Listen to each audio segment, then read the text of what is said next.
Bueno, listo, doctor. Entonces vamos a empezar con pues, las pérdidas fetales.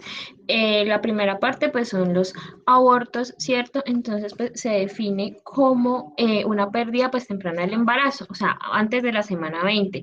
Y o pues que también se define como la expulsión de un feto que pesa menos de 500 gramos. Entonces se va a dividir dependiendo pues de su momento de aparición, ya sea en pérdida temprana o un aborto tardío, que es una pérdida temprana. Entonces, una pérdida temprana es cuando sucede antes de las 12 semanas, y una pérdida tardía es cuando sucede entre la semana 12 y la semana 20. Pasa, por fin. Bueno, dentro de la epidemiología, entonces tenemos que el 50% de las pérdidas fetales pues se deben a anomalías cromosómicas fetales, y dependiendo pues de la edad va aumentando. Entonces es como directamente proporcional. Entre más edad, más probabilidad va a tener de tener un aborto. Además de esto, pues la mayoría de los abortos son tempranos. El 80% son menos de las 12 semanas, y el 20% entre las 12 a las 20 semanas. Esta es la complicación más común del embarazo, y cada vez que aumenta la edad gestacional va a disminuir el riesgo.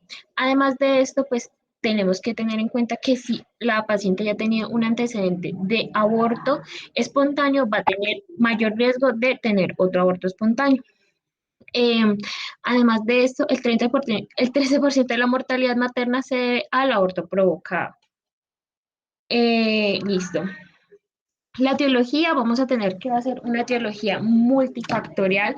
Entonces vamos a tener factores fetales, ¿cierto? Factores pues, genéticos y factores maternos, y además también factores incluso paternos. Entonces, dentro de los factores pues digamos cromosómicos y fetales, tenemos entonces los abortos.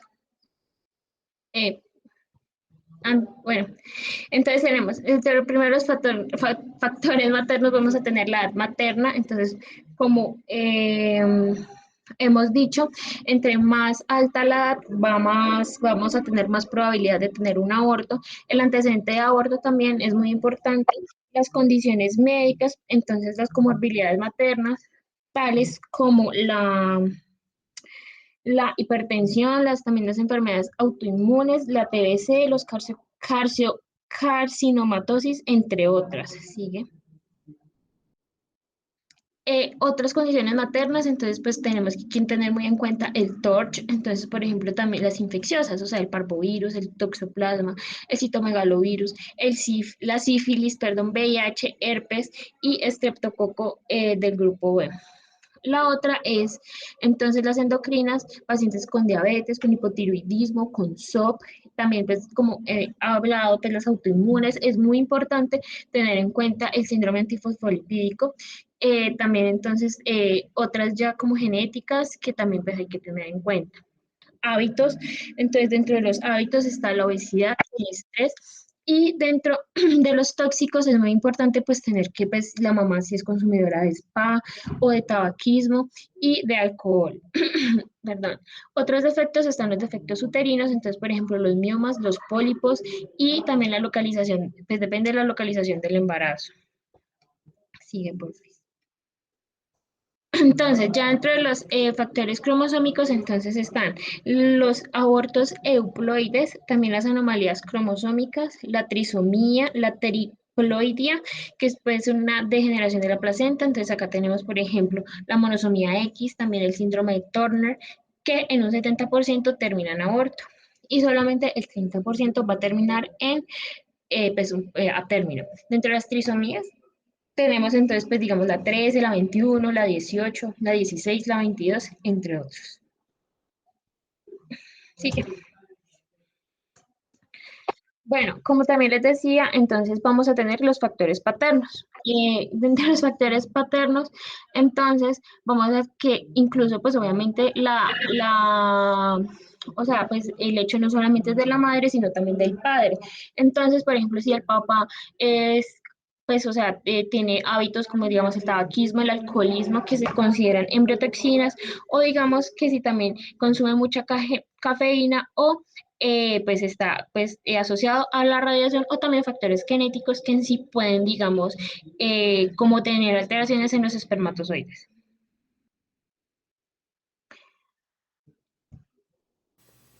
Ya pasando con la clasificación, pues vamos a tener diferentes clasificaciones y definiciones como tal de aborto. Con cada clasificación vamos a tener determinado hallazgo clínico. Entonces, en las amenazas de aborto va a ser un embarazo confirmado por prueba de embarazo y por ecografía obstétrica. eh, Aquí debe haber una presencia de vitalidad fetal, sangrado y dolor tipo cólico en hipogastrio y no debe de haber dilatación cervical evidente. Vamos a tener el aborto inevitable, en donde acá sí va a haber dolor pélvico en hipogastrio, va a haber sangrado vaginal y al examen clínico sí se va a evidenciar un cuello uterino abierto e incluso en algunas ocasiones se puede visualizar o sentir el producto de la concepción a través del orificio cervical. En el incompleto es la expulsión parcial, entonces va a haber un sangrado uterino, acá sí va a haber dolor tipo cólico y el cuello uterino va a estar dilatado y los productos de la concepción se van a encontrar en el canal cervical durante el examen físico. Y en el aborto retenido va a ser un aborto espontáneo en una paciente con o sin síntomas y acá lo más importante va a ser el volumen uterino sin un cambio progresivo y además la prueba de embarazo cuantitativa tampoco va a tener un aumento considerable que se supone que debería de haber en un embarazo que esté progresando de manera normal. Además de eso, va a haber una ausencia de vitalidad fetal, o sea, no va a haber una frecuencia cardíaca fetal y no van a haber cambios cervicales. En el completo va a ser la expulsión completa del producto de la concepción y al examen físico se evidencia el útero contraído, el cuello uterino cerrado y el sangrado al momento de la consulta puede haberse incluso resuelto.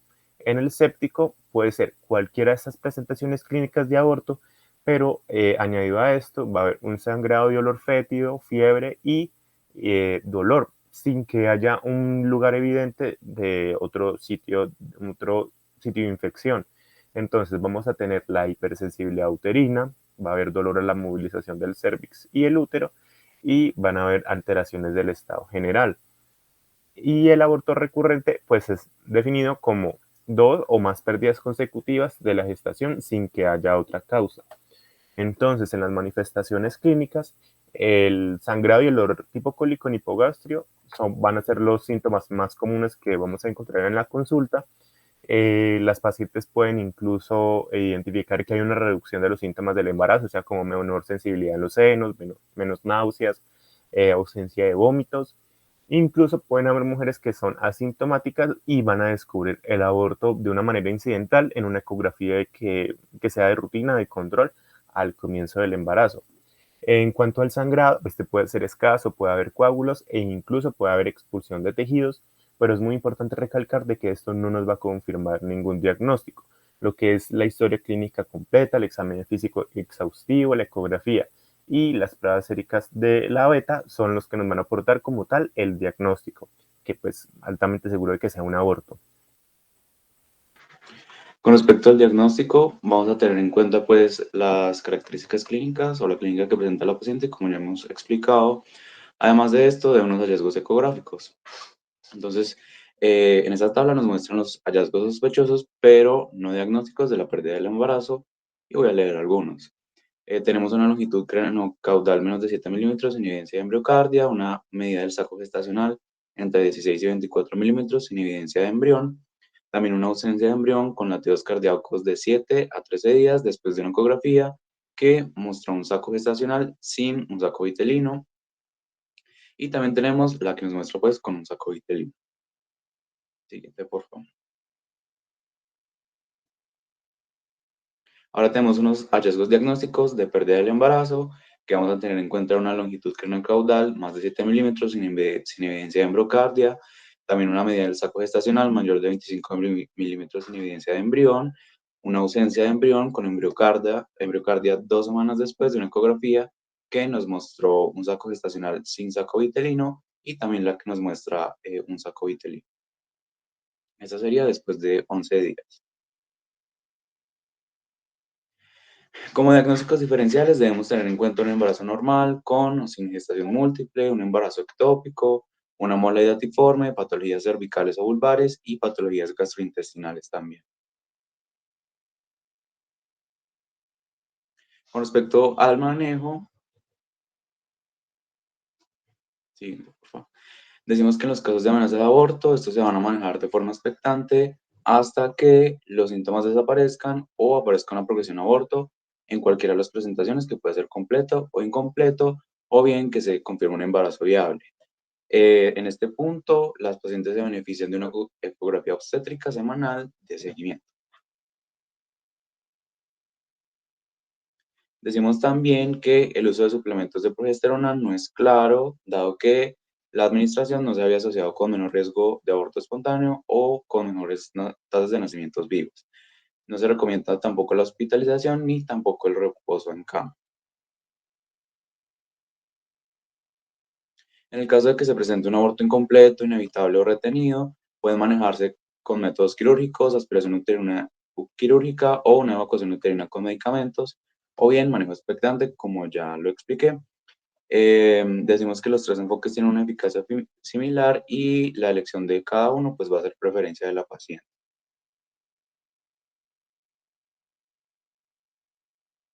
Siguiente, por favor.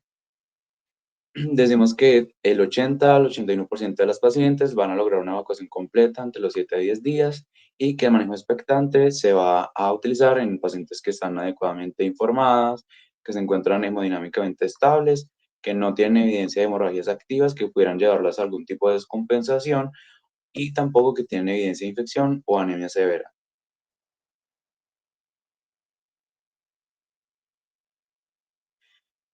La mayoría de las expulsiones ocurren a las 2 semanas después del diagnóstico y algunas mujeres pueden requerir un seguimiento prolongado cuando se trata de abortos retenidos o anembrionados.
Bueno, ya, entonces siguiendo con óbito, sigue porfa. Entonces tenemos dos definiciones. Una de la ACOG, que entonces esta nos dice que es cuando un feto no muestra signos de vida, o sea, tiene pues ausencia de respiración, latidos cardíacos, pulsaciones del cordón o movimientos pues definidos de los músculos. Ya como a diferencia del aborto, entonces este va a ser a partir de las 20 semanas de gestación si se conoce la edad gestacional o aquí pues el ACOG menciona que es un peso mayor a 350 gramos. Sin embargo, en el Instituto Nacional de Salud de Colombia, pues se define como entonces una muerte en el periodo comprendido a partir de las 22 semanas completas o que ya el feto pese más de 500 gramos o más hasta los 7 días después del nacimiento. ¿Sigue?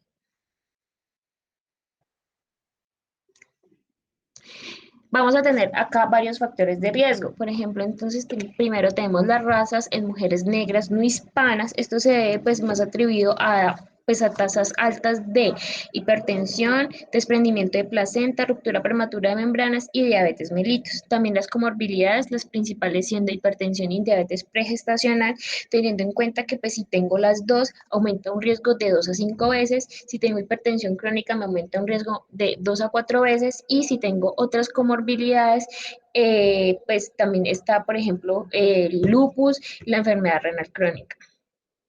Otra es la obesidad, sobre todo cuando un IMC es mayor de 30, eh, como pues esté siendo el previo al embarazo, y tenemos la gestación múltiple, la edad materna siendo también más de 35 años, los hábitos, pues fumar o que sea fumadora pasiva, el alcohol, el consumo de spa, otros antecedentes obstétricos, es muy importante tener como pues una buena historia clínica con los antecedentes. Estos antecedentes, digamos, si tuvo otra pérdida fetal inexplicable o explicable, otros pueden ser los embarazos asistidos por tecnología y sigue porfis.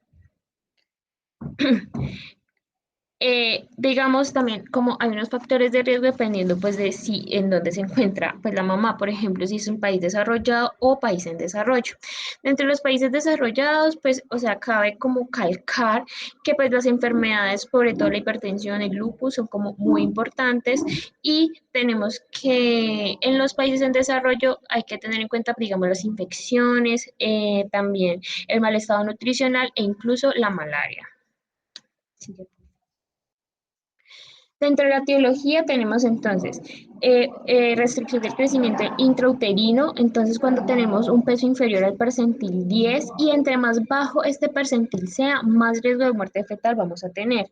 La infección, entonces la infección va a estar asociada hasta el 19% de los mortinatos y tenemos que pues obviamente tener en cuenta, por ejemplo, ascendentemente, el E. coli, el estreptococo del grupo B y hematógena, el citomegalovirus.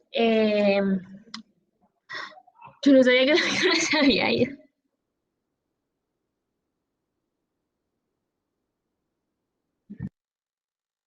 Sí, ya volví. Listo, doctora. Entonces estábamos hablando que hematógenos hay que tener en cuenta el citomegalovirus, el parvovirus, el Zika. Y en los países subdesarrollados, como lo acabé de mencionar, la malaria. Otros eventos del cordón, pues tenemos que nosotros creo que hemos visto ya en partos, vimos en partos que hay muchos como nacimientos normales, más o menos el 30% que tenemos pues anomalías del cordón, ¿cierto? Entonces, pues, ¿cómo sabemos que esta sí va a ser la etiología? Por ejemplo, pues si se evidencia en sí una obstrucción o un compromiso circulatorio que me cause hipoxia fetal o también incluso prolapso o estenosis con trombos. ¿Sigue? Bueno, tenemos la otra, es el desprendimiento de placenta. Entonces, el desprendimiento de placenta, ay, perdón, me equivoqué, es del 5 al 10% de los casos. En feto prematuro también hay que tener en cuenta pues otros factores para el desprendimiento, que es el consumo de drogas, el tabaquismo, la hipertensión, la preeclampsia. Y pues obviamente esto pues sí, contribuye de manera significativa al desprendimiento y muerte fetal. Las otras son las anomalías cromosómicas. ¿Qué pasa con las anomalías cromosómicas? Se presenta de un 8 al 13%. Sin embargo, que las anomalías cariotípicas, uno pensaría que serían menos, pero no, en sí superan en 20% a los fetos con anomalías anatómicas o, digamos, también a los que tengan restricción del crecimiento. tenemos que se han encontrado anomalías cromosómicas en fetos formados normalmente del 4 a 6%. Acá, como en el aborto, también es importante las trisomías y la monosomía, teniendo la 21, la 18, la 13 y la monosomía X. Sigue, por favor. Bueno, entonces, ¿qué vamos a hacer en el abordaje? Hay que tener en cuenta primero, pues, una gestión. Nosotros tenemos que tener en cuenta y explicarle bien a la madre. Tenemos que hacer una muy buena relación médico-paciente con la madre. ¿Por qué? Porque nosotros vamos a tener, pues, que revisar el feto y vamos a tener que, pues, ellas van a tener un parto, pero pues, pues, van a ser muerto. Entonces, vamos a tener que referirse al feto por su nombre si lo tiene, digamos, hay unos padres que no dejan como hacer, pues, digamos, la autopsia, ¿cierto? Ya sea por cuestiones culturales o religiosas, y también, pues, o sea, decirles como, esto es muy importante, tenemos que saber la causa para como tener en cuenta en embarazos futuros. También hay que tener en cuenta que si esto no se puede, podemos hacer como métodos menos invasivos como los rayos X, las fotografías, ecografías y muestra de tejido. Hay que tener una historia completa, o sea, hay que hacer una muy buena historia clínica, una historia perinatal, familiar, examen físico del feto, y siempre hay que tener fotografías y documentación de todo lo que vemos. Entonces, ya teniendo en cuenta pues este algoritmo, tenemos que inspeccionar tanto el feto como la placenta. Entonces, pues, vamos a tener en cuenta que en la placenta vamos a tener que pesarla, ¿cierto? Vamos a tener que medir, pesar, ver cómo está también el feto. Tenemos que tomar fotografías de la placenta, tenemos que tomar fotografías del feto y tenemos que, como siempre, documentar. ¿Cierto? Entonces, por ejemplo, también tenemos que obtener todo tipo de muestras de líquido amniótico, de la placenta, del cordón umbilical, ¿cierto? Y luego, pues ya lo que les hemos dicho que si pues los papás no tienen como este consentimiento, se pueden hacer otro tipo de cosas. Entonces, si nosotros tenemos, porque pues la mayoría de casos pueden ser inexplicables, entonces, por ejemplo, si no tenemos ninguna información clínica.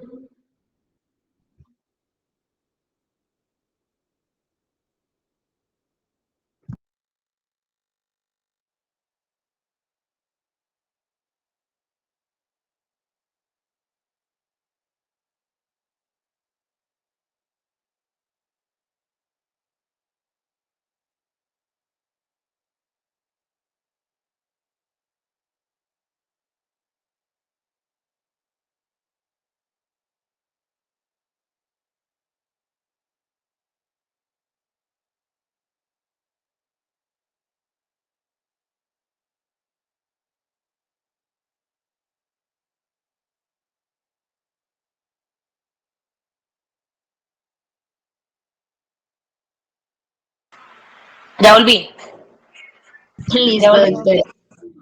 Entonces tenemos que, si no tengo ninguna pues manifestación clínica, siempre hay que hacerle pues como test genéticos, pues, estudiar el síndrome antifosfolipídico y también hemorragia y otros pues test.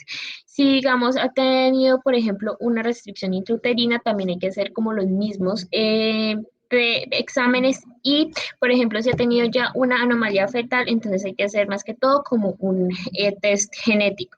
La otra es, por ejemplo, si la pérdida fue intraparto, entonces, bueno, ahí puede ser como lo más probable un síndrome antifosfolipídico o una hemorragia. O si ha tenido otros como una coriamnitis o, digamos, pues por ruptura prematura, entonces pues hay que hacer como lo que se necesita, o sea, los exámenes necesarios dependiendo pues de la patología que se sospecha. Hay que tener en cuenta pues lo de la autopsia fetal y lo de la patología de la placenta en todas las pacientes. Bueno, ahora ya entonces vamos a hablar los métodos del parto. Entonces, los métodos de parto van a depender de la preferencia materna, de la cicatriz uterina, teniendo en cuenta pues que el misoprostol está contraindicado en cualquier cicatriz, La edad gestacional, entonces si es menos de 28 semanas, es una inducción con 400 a 600 microgramos cada 3 a 6 horas y la evacuación va a ser más o menos 48 horas. Sin embargo, acá también mencionan pues que ya en mayor de las 28 semanas vamos a tener una dilatación y evacuación o inducción con protocolos habituales, pues que en el artículo decía esos protocolos habituales y pues yo la verdad lo tomé como pues los mismos, como las 4 dosis de misoprostol. Sin embargo, ahí me quedó como esa duda. El parto por cesárea, entonces tenemos que, hay que tener en cuenta, pues, No, es que hay un protocolo muy claro que tiene la FIGO para la inducción de la maduración cervical o la inducción del parto con bebés muertos, que obviamente vamos a hablar de aborto si tienen menos de 20 semanas o pesa menos de 500 gramos o de pretérminos tardíos o óbitos ya definitivamente instaurados después de semana 37 y lo que cuando te dicen protocolos instaurados es ese protocolo. No son los mismos 400, sino no es una lista de mercado. Es dependiendo de la edad gestacional, tú ajustas la dosis. Y depende, en la parte del misoprostol no es una contraindicación absoluta de cesáreas anteriores, pues si el bebé está vivo, sí, y si el embarazo es muy avanzado, pero no siempre está contraindicado, entonces nos toca ponerle a pesar de tener cesáreas anteriores, porque tú no vas a desembarazar por cesárea a una señora con 21 semanas, con un bebé chiquitico con un segmento grueso, que además está muerto.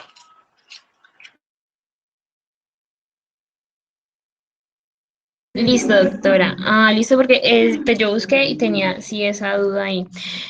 Bueno, y ya lo que les mencioné, pues siempre dar el apoyo a los padres. Sigue, porfa.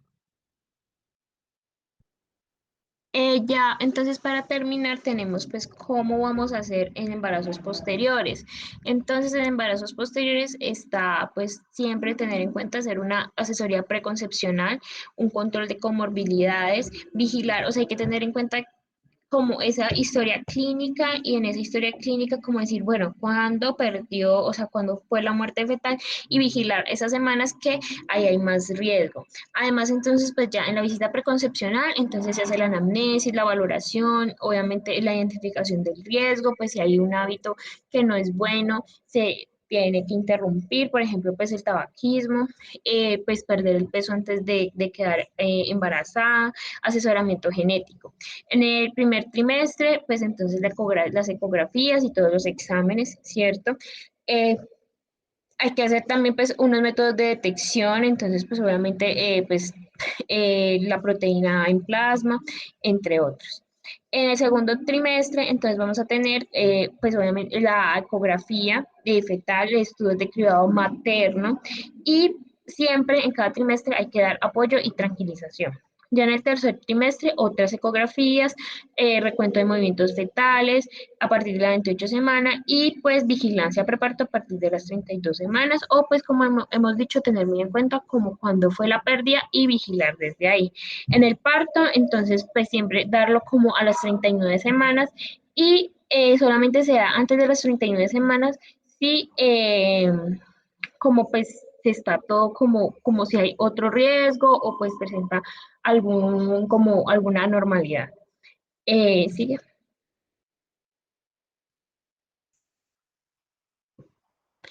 Bueno, entonces tenemos ya por último, pues el proyecto, pues digamos, no sé si se acuerdan, nosotros tuvimos una paciente pues que pasó, tuvo óbito y la doctora le mencionó sobre el proyecto de ley de brazos vacíos, entonces es como dar esa oportunidad de que tengan este apoyo, ¿cierto? De que, digamos, tengan toda la información y de que tengan este duelo, pues debido a que pues es muy duro esta situación. Entonces, pues siempre hay que explicar como la importancia de la autopsia, pues digamos darles su tiempo, que lo vistan, que digamos que estén con él un tiempo, ¿cierto? Y siempre está como este proceso debe ser muy como de comunicación clara, individualizada, ¿cierto? Y de mucho apoyo emocional. Siempre tratar con respeto, ¿cierto? Entonces, pues digamos, si los pacientes quieren después que de la autopsia un entierro o una cremación, todo se, pues, se tiene que tener pues muy claro y se tiene que, pues sí, con mucho respeto, porque pues esto es una situación muy dura para las familias. Y eso aplica para todas las edades estacionales. O sea, en la ley de brazos vacíos es una ley que apareció en agosto, tiene un trasfondo muy bonito, que la hizo fue una abogada que es psicóloga, que hace más o menos 10 años, no mentiras, 7, tuvo una pérdida de su hijo, su primer hijo. Yo tuve la oportunidad de conocerla ayer. mm, y la historia lo que busca es una mamá que sublimó, es una ley preciosa, tiene un trasfondo muy reparador e intenta humanizar todos los servicios porque nosotros no estamos acostumbrados ni a hablar de la muerte, ni sabemos dar la noticia y a veces en el afán de nadie quiere hacer contacto con ellos, no les explica. No teníamos protocolos claros y medicalizamos mucho como inclusive el diagnóstico y eso pues no es fácil, nadie está preparado, independiente de la manera en la que uno se embaraza o no, nadie está preparado para perder un bebé. Entonces, lo que busca la ley es reparar emocionalmente a una mujer. Se puede hacer en todos los escenarios. Entonces, se puede hacer un escenario incluyendo la interrupción voluntaria del embarazo y aunque es voluntaria, también se va a desapegar a los, pues, de la manera que sea, ¿cierto? Al dolor, al lazo, a lo que sea, pero va muy aplicada a la parte de eh, pues los óbitos fetales de embarazos, pues obviamente esperados y planeados desde la causa que sea, ¿cierto? De una malformación, un óbito no explicado, una muerte intraparto. Y lo que trata es de que la mujer tenga unos recuerdos eh, emocionales que reparen ese dolor y adicional, digamos que esa ley lo que busca también es sensibilizar al personal en formación, ustedes y nosotros que hacemos la atención, porque eso es duro desde todos los puntos. O sea, la gente se carga, duele, pues llora, uno hace contratransferencia, transferencia, todas las cosas con los bebés y no está mal. Lo que está mal es maltratar, hablar del objeto, del óbito, del bebé, el producto de patología. O sea, hay que tratar de humanizarlo desde donde se puede. No se necesitan muchas cosas diferentes a la sensibilidad. Y cuando uno habla de óbito, sí, existen muchas causas. Curiosamente, el más del 50% de ellos no tienen explicación. Y ese no tienen explicación, pues hace que la mujer todavía tenga muchísimas más dudas. Y por esa razón uno debería, pues sí, tratar de buscar la causa, pero no culpabilizar, no decir, no revictimizar y dejar que la mamá haga el desprendimiento como se hace. Ahí, cuando hablaban ese día con la niña farmacodependiente, era evidente que ella tenía la culpa, ¿cierto? Había consumido, no consultó, bueno, miles de cosas, pero no se trata tampoco entonces de culpabilizar, entonces le mostramos el bebé, ella tiene derecho a tener recuerdos. Esa fundación que armó la ley de brazos vacíos, que por fortuna fueron tantas veces las que ellas hicieron, la, pues como el llamado al gobierno, que se convirtió en una ley, son una red de mujeres que solo tuvieron eventos obstétricos difíciles y no quieren volver a repetir. Tienen una cosa hermosa, ayer yo la conocí, inclusive creo que la repliqué en Instagram, es una cajita. Yo nunca había visto una cajita tan bonita como esa, porque la cajita es hecha por mujeres con dolor. O sea, ellas las pintan, las escriben, las mamás tejen en medio del duelo y trae una mantica, dos corazones, todo es tejido por mamás con dolor. Entonces son mamás que sanan su corazón tejiendo y intentan reparar otras mamás. Tiene otros vínculos en su interior, certificados pequeños de defunción. Nosotros a veces no le preguntamos a la mamá qué quiere hacer con la leche. Le vamos simplemente entregando a lactación y ya.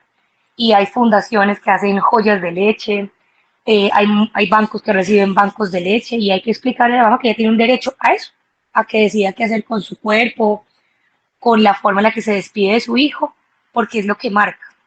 Esa forma en la que nosotros manejamos la pérdida gestacional marca a las mujeres, para bien o para mal, pero las marca.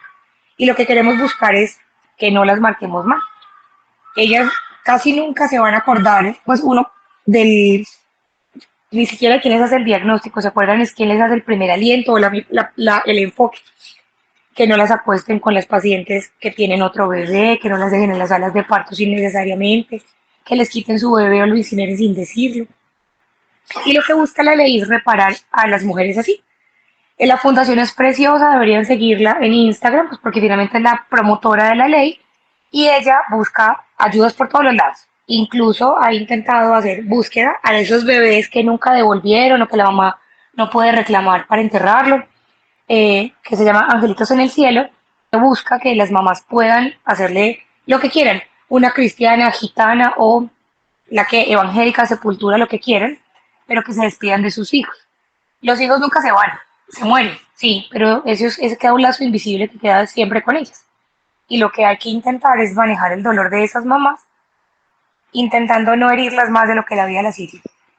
La razón del óbito, pues como lo explicaron durante todo el embarazo, la revisión, ¿sí? Uno busca la causa para que no se repita, ojalá todos los bebés vayan a patología, ojalá podamos encontrar alguna explicación placentaria, no se les olvide, pues si pueden tomar fotografía, tratar de explicarlo, de escribirlo, buscar los factores en los que uno puede impactar, sí, pero el escenario en el que usted lo maneje es lo que va a cambiar la manera en la que usted puede trascender sobre una mujer, para mal o para bien. Ayer hablaban, digamos que esa mamá, en medio de su dolor, porque parece que ella tuvo algo muy feo y alcanzó a contar como por pedazos difíciles. Y ella decía que en medio de manejar su duelo, haciendo esa fundación, había decidido simplemente reparar y cuando ya reparó su rabia, su ira y todo lo que había pasado, decidió no proseguir con demandas ni nada. Hablaba que una mujer con dolor y con rabia busca es tratar de culpabilizar a alguien y posiblemente ha sido la razón por la que nos da tanto miedo los óbitos, porque lo que nos da es bien, nos da miedo a que nos demanden, nos da miedo a que nos juzguen, nos da miedo, pues nadie puede evitar que se muera, uno hace todo lo posible porque eso no suceda, nadie quiere levantarse, a que un bebé se le muera en su turno, no, pero en el temor, entonces aislamos a un paciente, no le hablamos, no le explicamos, no le contamos, entonces empeoramos además el dolor que ella ya trae porque nadie está preparado. Creo que una mamá no, después de la semana 30 tiene todo listo en su casa y devolverse creo que es un dolor muy horrible y suficiente con el que ya la vida le quitó un hijo como para que uno entonces además le trate a su bebé como una bolsa, no se lo deje ver, no le deje tomar fotos. Casi nunca lo van a ver aquí porque por fortuna aquí hay un mal o bien funciona. La estrategia AGUS es muy similar a lo que ella está proponiendo, pero inclusive hay días que no se hace bien. Y no se hace bien es porque vivimos en un afán loco, porque no queremos hablar del tema, porque no queremos hablar con él. Y no se trata de revictimizar, se trata de orientar a una señora en sus derechos. Entonces, más la revisión es que los invito a que revisen la ley de brazos vacíos, orienten a las personas cuando les toca, hablen con tranquilidad y si a usted le dan ganas de llorar, pues llora con el paciente, pues eso no es grave. O sea, que usted se humanice. Inclusive a veces ellas llegan solas, solo necesitan que alguien las abrace, independiente de la edad estacional. A veces son chiquitas. Sí, entonces, no, es que menos mal que fuera temprano, no, es que ojalá nunca hubiera sido. Hay frases que marcan a las mujeres. No, pues tranquila, es que la vida te puede entregar otro hijo, no, es que los hijos no se reemplazan. No, es que tú estás muy joven y lo puedes volver a intentar, no, es que eso no es de intentar. O sea, hay cosas que uno debería evitar decir, evitar hacer más daño a una mujer. Menos mal fue temprano y quién sabe qué malformación trae, no, no importa, es que duele. Y si la mamá solamente con 8 semanas tiene que hacer su duelo, haga su duelo, acompáñela. Por eso, por fortuna, ahora cada vez menos hacemos manejos farmacológicos o manejos quirúrgicos de los abortos, permitimos un manejo expectante. Y en el expectante también todos esos lazos que se arman, que son invisibles a los ojos. Las mujeres hacen vínculos con sus hijos y los hijos hacen vínculos con su papá y con sus abuelos. O sea, usted da una noticia de embarazo y todo el mundo, independiente si estaba planeado o no estaba planeado, usted se pone feliz. Entonces en su casa ese bebé hizo vínculos y ese vínculo pues hay que romperlo, despacito pero hay que romperlo. Y entonces volver a mostrar un bebé en el ecógrafo no es grave y volver a explicarlo no es grave. Y hay frases que también se tienen que evitar en esos embarazos tempranos. No, aquí ya no hay nada. ¿Cómo que no hay nada? Pues hay un bebé que se murió. No, es que Eso ya se abortó completo, eso no es ningún eso. Ahí había un bebé. Usted puede decir lo mismo, el embarazo no continuó, decidió parar, ya no puedo, te tengo una mala noticia, ¿sí? Eso disminuye la forma en la que se hace el diagnóstico y obviamente mejora pues en la parte de el entendimiento. Muchas mujeres se van a querer ir para su casa o van a querer volver a que les hagan una ecografía. Permítaselo, no la juzgue y no la presione a hacer nada. Excepto pues la mujer esté gravemente en una, ¿qué? En una shock pues hipovolémico porque está sangrando, ¿cómo loco? No tiene que intervenir. El manejo expectante del aborto, que lo hablaron al principio, debería ser la manera en la que deberíamos manejar todos los abortos, inclusive el aborto incompleto, excepto la paciente tenga alguna condición de riesgo, que esté infectada o por lo demás, la naturaleza se va a encargar. Hace más o menos unos 6 o 7 años se hizo un estudio que demostró que el manejo expectante y el manejo farmacológico al mes de vigilancia tienen exactamente la misma efectividad y las mismas complicaciones. O sea, una señora que se decide tomar un manejo expectante va a tener el mismo riesgo de terminar en un aborto quirúrgico o en una infección que es muy raro que una mujer que es llevada a un aborto médico a los 30 días. O sea que si usted puede esperar ese manejo expectante, sirve, digamos que no interviene, no pone medicamentos, permite que una mujer decida, porque es que la decisión es de los pacientes, no es nuestra. Y ayuda además a sanar o a quitar esos dolores en el vínculo. Entonces, la invitación en realidad, la revisión la tienen que hacer, tienen que conocerse todo, pero digamos cuando hablamos de hábitos, yo siempre hablo de hábitos como que es que eso no tiene ni siquiera nombre. O sea, a usted se le muere su mamá y usted es huérfano, a usted se le muere su esposo y usted es viudo, pero a usted se le muere su hijo y eso no tiene nombre, porque es que además eso no está escrito, eso yo creo que a la mamá que se le muere un hijo, eso es irreparable. Yo siempre he pensado que a uno le quedan células de sus hijos en la sangre y eso no se cura nunca. Eso es un vacío horrible y nuestra responsabilidad es intentar que esas mujeres reparen su dolor de la mejor manera. Nunca va a ser fácil, o sea, eso es muy doloroso. Atender un parto de un óbito es la cosa más triste que existe. Hablarle a una mujer, eso es, uno no sabe ni qué decir para no embarrarla, trato no como decir por dónde me meto para no herirla. El día que hablamos con la señora en la farmacodependiente, yo me devolví. La señora estaba detonada. O sea, nosotros le contamos su derecho y yo me devolví solita, porque ella no paraba de llorar. Evidentemente, me decía, doctor, es que fue mi culpa, es que yo lo hice. No, ya no pasa nada, es que eso no nadie lo va a devolver. ¿Y qué tal que no me lo dejen ver? Se lo dejan ver. Y lo que tenemos que hacer es, no importa quién esté, porque yo conozco muchos de mis compañeros y a veces son muy duros y manejan la cosa muy, usted se puede devolver a poner ese granito de arena y hágalo por humanidad, hágalo por todo, porque póngase en los zapatos de la señora. Y parte de la invitación del óbito, sí, conózcalo, hágalo, pero siéntese a humanizarse un poquitico. Preguntas que tengan ustedes.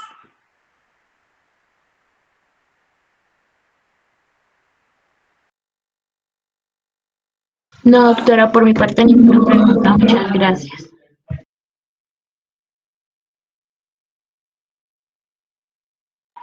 ¿Dudas?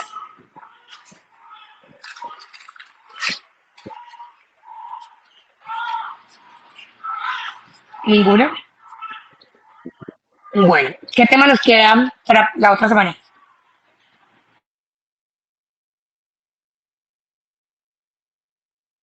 Doctora, perdón, pues estamos de esta rotación de urgencias, son 3 temas: hemorragias de la primera mitad, pérdida fetal y enfermedad tiroidea.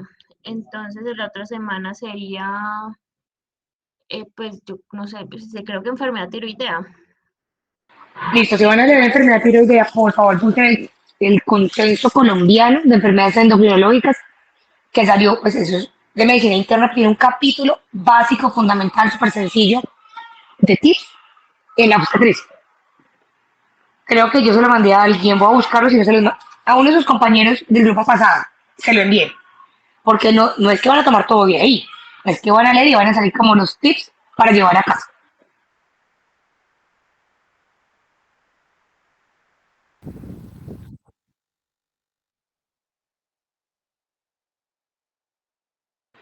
Ok, bueno, entonces, que tengan una feliz noche.